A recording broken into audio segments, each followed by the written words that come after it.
भी किताब है, इसका एक पैराग्राफ पढ़ के आपको देता हूं। IIT दिल्ली में रहते हुए मैंने देश के इस खंडित विकास को बहुत नजदीक से देखा और इसलिए शुरू में ही संकल्प लिया कि मैं अपने अधिकांश साथियों की तरह विदेश जाने का सपना कभी नहीं पालूंगा, क्योंकि विदेश जाने को मैं उन दिनों ब्रेन ड्रेन समझता था।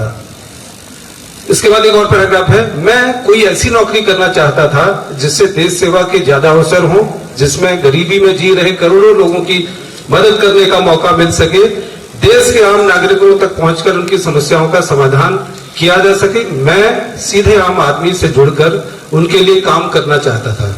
और अगर आपको कुछ चाहिए तो इस किताब को जरूर पढ़िएगा। फोन नंबर हो गया, इससे सारा डाटा निकाल सकता है, इन द सेंस कि वो आपके पेरेंट्स का नाम निकाल सकता है, आप कहाँ स्कूल में पढ़ते हैं, आप कहाँ जॉब करते हैं, कितनी सैलरी लेते हैं, आपके भाई बहन का नाम क्या है, आपका रूटीन वर्क क्या है, मतलब A to Z चीजें वो आपकी ले सकते हैं सोशल इंजीनियरिंग से। इसी का एक बहुत छोटा सा एग्जाम्पल दूंगा। पेंशन अभी एक स्कैम हो रहा था रिसेंटली हमारे ही स्टेट में, हल्द्वानी में, आप PPT में देख सकते हैं।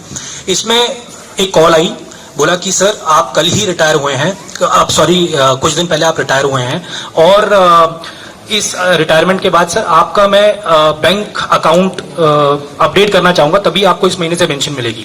मैं आपके एरिया का ट्रेजरी ऑफिसर सुमित पांडे बोल रहा हूँ, मेरा नाम सुमित पांडे, लेट से सुमित पांडे बोल रहा हूँ। तो जो विक्टिम होता है वो क्या बोलता है, sorry sir Sumit Pandey treasury officer नहीं है यहाँ के ट्रेजरी ऑफिसर संतोष कुमार है। तो ये हो गई सोशल इंजीनियरिंग। वो क्या करेगा, वहां सुमित पांडे काटेगा और बोलेगा संतोष, वहां लिख देगा उसको संतोष। और ये पीछे ये जो शीट है, एक्सेल शीट है, आप सोचो, आप मानोगे नहीं, ऐसे ट्रांसफर होती है, एक के बाद दूसरे पे जाएगी, दूसरा कॉल करेगा, किसी और इंश्योरेंस स्कीम से कॉल कर देगा, तीसरा किसी और चीज से कॉल कर देगा। मतलब ऐसे पीछे lakhs of cyber criminals Jamtara area, Mewat area में बैठे हुए हैं जो ये शीट्स को एक्सचेंज करते हैं और कोई ना कोई आपको ठग लेता है। ठीक है, तो ये सोशल इंजीनियरिंग का मतलब आप लोगों को जानना ये है कि अपना डाटा किसी को ना दें। अपना कोई OTP मांगता है, आपका नाम पूछता है, अगर आपको, और सोचो बैंक एम्प्लॉय आपसे क्यों कुछ डाटा मांगेगा। जाना है बैंक, आपके पास मोबाइल ऐप्स हैं, मोबाइल ऐप्स का यूज कर सकते हैं, वेबसाइट्स का यूज कर सकते हैं। तो अपना डाटा किसी के साथ शेयर ना करें, ये बहुत ज्यादा हो रहा है और इससे आपको वाकिफ होना बहुत जरूरी है। ऐसे केसेस को आप रिपोर्ट करिए, रिपोर्ट एंड ब्लॉक करिए ऐसे मैसेजेस को, और तुरंत अगर आपके साथ साइबर क्राइम हो जाता है तो नियरेस्ट पुलिस स्टेशन पे जा सकते हैं, 1930 को कॉल कर सकते हैं। 1930 वेरी इंपॉर्टेंट नंबर है। आप अपने पेरेंट्स को भी बता सकते हैं। उस टाइम पे हम हेल्पलेस हो जाते हैं कि मेरे साथ साइबर क्राइम हो गया, आपके पेरेंट्स आपके पास आएंगे, वो हेल्पलेस होंगे। आप लोग फिर नेट पे सर्च करना शुरू करोगे, नेट पे सर्च करना शुरू करोगे तो एक और मैं आपको स्लाइड दिखाऊंगा, एक नए तरीका क्राइम हो जाता है। ठीक है, आप 1930 एक नंबर है, इस पे रिपोर्ट कर सकते हैं, नियरेस्ट पुलिस स्टेशन में रिपोर्ट कर सकते हैं। ठीक है, एक है क्रिप्टो करेंसी फ्रॉड। ये मैं स्पेशली आप लोगों के लिए इसलिए लेके आया क्योंकि यंग जो जनरेशन है क्रिप्टो करेंसी में बहुत ज्यादा एक्साइटेड रहती है कि क्रिप्टो करेंसी में हम बहुत जल्दी पैसा बनाएंगे। बट लेट्स से एक वेबसाइट मैं बनाता हूँ, सुमित पांडे BTC, बिटकॉइन के लिए BTC.com करके। इसमें मैं वर्ड ऑफ माउथ से आपको सबको फैलाता हूं कि ये 2 बिटकॉइन के साथ आधा बिटकॉइन फ्री दे रही है। आप लोग बोलते हो 13 लाख 14 लाख का एक बिटकॉइन, मतलब 28 लाख में मेरे को 7 लाख रुपए एक्स्ट्रा मिलेंगे। तो इसमें क्या होता है, लालच। अगर देखा जाए तो ये हमारे DGP साहब के 3 महत्वपूर्ण जो सपने हैं उनमें से एक है साइबर क्राइम को रोकना, दूसरा नशे पे कड़ा प्रहार करना और तीसरा एक्सीडेंट्स पे कमी लाना। और इसके लिए DGP सर इतना ज़्यादा फोकस है कि जब सर को पता चला कि ट्रैफिक एरिया में प्रोग्राम होना है तो सर ने यहाँ पे एक स्क्रीन के लिए कहा और STF से स्पेशली CO को बुलाया जिससे बच्चों में ज़्यादा से ज़्यादा अवेयरनेस आ सके। तो ये सर के जज्बे को शो करता है कि सर कितना ज़्यादा इन चीज़ों पे फोकस करते हैं। एज ए SSP मैं बताता हूँ कि इन 3 चीज़ों पे सर का इतना ज़्यादा फोकस है कि मंथली जो मीटिंग होती है SSPs की, और हम जो DO लेटर लिखते हैं सर को हर महीने, उसमें हमें लिखना पड़ता है कि आपने इस महीने क्या काम किया।